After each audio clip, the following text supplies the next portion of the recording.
नमस्कार दोस्तों, आज मैं आरती जैन यूट्यूब चैनल पे एक नया चीज़ बताने जा रही हूँ जिसमें हम ग्रहों का और हमारे जो पंच तत्व हैं उनका क्या संबंध है उसके बारे में कुछ जानेंगे। आपको सोचेंगे अरे ग्रहों का पंच तत्व से क्या संबंध? जी हाँ, उनसे बहुत गहरा संबंध है क्योंकि पंच तत्वों के आधार पर ही हमारी सब चीज़ें बनी हुई हैं, चाहे ग्रह हो, चाहे हमारे घर हो, चाहे आपका कुछ भी चीज़ हो, सब पंच तत्व। हमारा शरीर भी पंच तत्वों से बना हुआ है। तो पंच तत्वों में हमारे 5 तत्व हैं: आकाश, वायु, जल, अग्नि और पृथ्वी। इन्हीं 5 तत्वों पे हमारे सारे ग्रह संबंधित हैं। जैसे पृथ्वी तत्व से हमारा बुध ग्रह जुड़ा हुआ है, आकाश तत्व से हमारा बृहस्पति ग्रह जुड़ा हुआ है, वायु तत्व से हमारा शनि ग्रह जुड़ा हुआ है, अग्नि तत्व से हमारे 2 ग्रह जुड़े हुए हैं। जी हाँ, मंगल और सूर्य, क्योंकि दोनों ही गर्म ग्रह होते हैं जो हमारे अग्नि तत्व से जुड़े हुए हैं। और जल तत्व से हमारे 2 ग्रह जुड़े हुए हैं, चंद्रमा और शुक्र। जी हाँ, ये 2 ग्रह जल तत्व को हमारे जीवन में अपना प्रतिनिधित्व करते हैं, अपना स्थान दिखाते हैं कि अगर आपके शरीर में, आपके जीवन में जल तत्व की कमी है तो उससे भी आपका शुक्र ग्रह और चंद्र ग्रह प्रभावित होता है, अच्छा या खराब हो सकता है।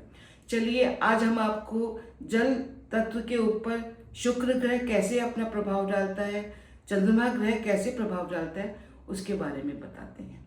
जैसे जल तत्व जो है, आप सबको पता ही है कि जल तत्व हमारे शरीर को और हमारे पूरे पृथ्वी को 75% के करीब अपना डोमेन देता है। और इस डोमेन में आपको पता ही है कि जल तत्व की इम्पोर्टेंस क्या है हमारे जीवन में, क्योंकि जल से हम सिर्फ 1 या 2 दिन ही जल के बिना जीवित रह सकते हैं, उसके बिना हमारा अस्तित्व खतरे में आ जाता है। आपको पता ही है, आप 2 बार वॉमिट कर लेते हैं, 3 बार वॉमिट कर लेते हैं, आप डिहाइड्रेट हो जाते हैं, मतलब आपके शरीर में जल की कमी हो गई। तो उससे भी आपका चंद्र ग्रह और शुक्र ग्रह खराब होता है।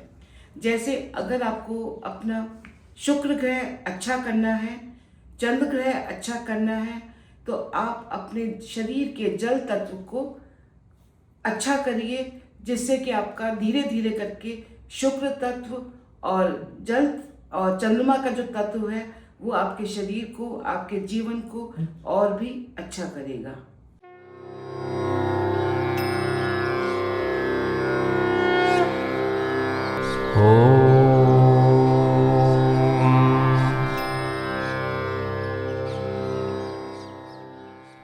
अब आप जल तत्व को अपने शरीर में, अपने जीवन में कैसे अच्छा करेंगे उसके बारे में जानते हैं। जैसे कि सुबह उठ करके आप पानी पीजिए। जरूरी नहीं है कि पानी आपको 4 गिलास ही पीना है, अपने शरीर के हिसाब से पानी की मात्रा आपको देखनी होती है। किसी किसी को 4 गिलास पानी सूट करता है, किसी किसी को आधा गिलास ही पानी सूट करता है। जी हाँ, अगर वो 2 गिलास पानी पी लेता है तो उसको लगता है जैसे मेरे को उल्टी सी आ रही है, मेरे को वॉमिट हो रहा है, तो उसको पानी कम पीना है। ये आपको खुद ही पहचानना पड़ेगा कि आपको पानी कितना पीना है। और सबसे अच्छा तरीका है पानी को घूंट घूंट करके पीजिए।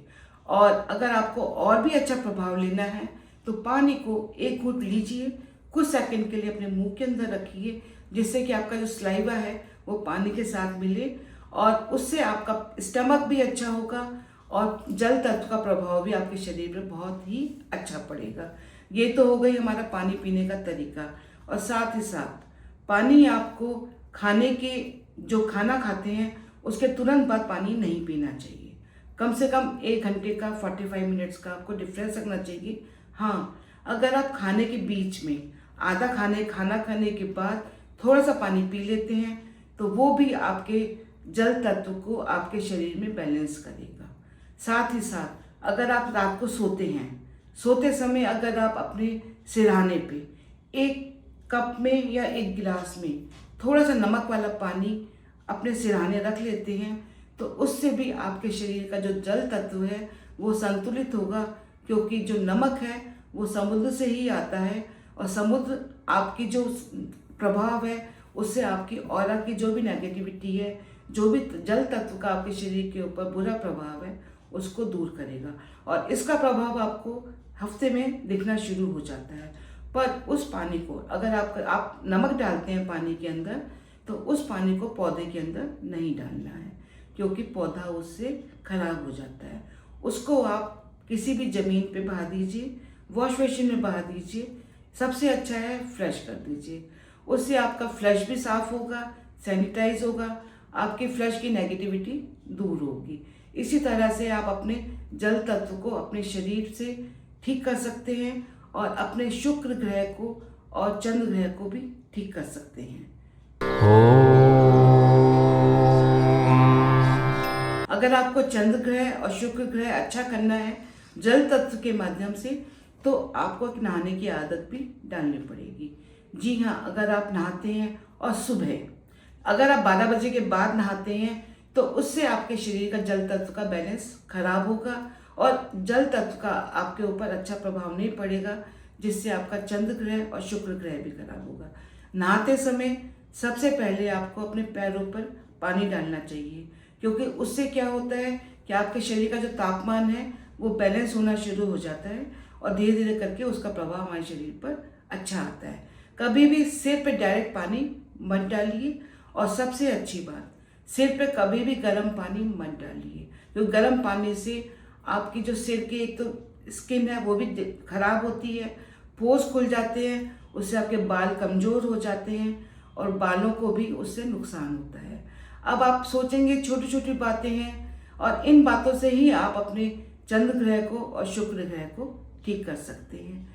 आगे हम इसी कड़ी में और ग्रहों के बारे में और तत्वों के साथ कैसे उनका संबंध बनता है बताएंगे। नमस्कार। हमारे चैनल आई ऑफ ट्रुथ को सब्सक्राइब कीजिए YouTube पर, इसे फॉलो कीजिए Facebook पर, Instagram पर, Twitter पर और कू पर। हमारे चैनल के बारे में फीडबैक देने के लिए हमें मेल कीजिए ioftruth.6@gmail.com पर।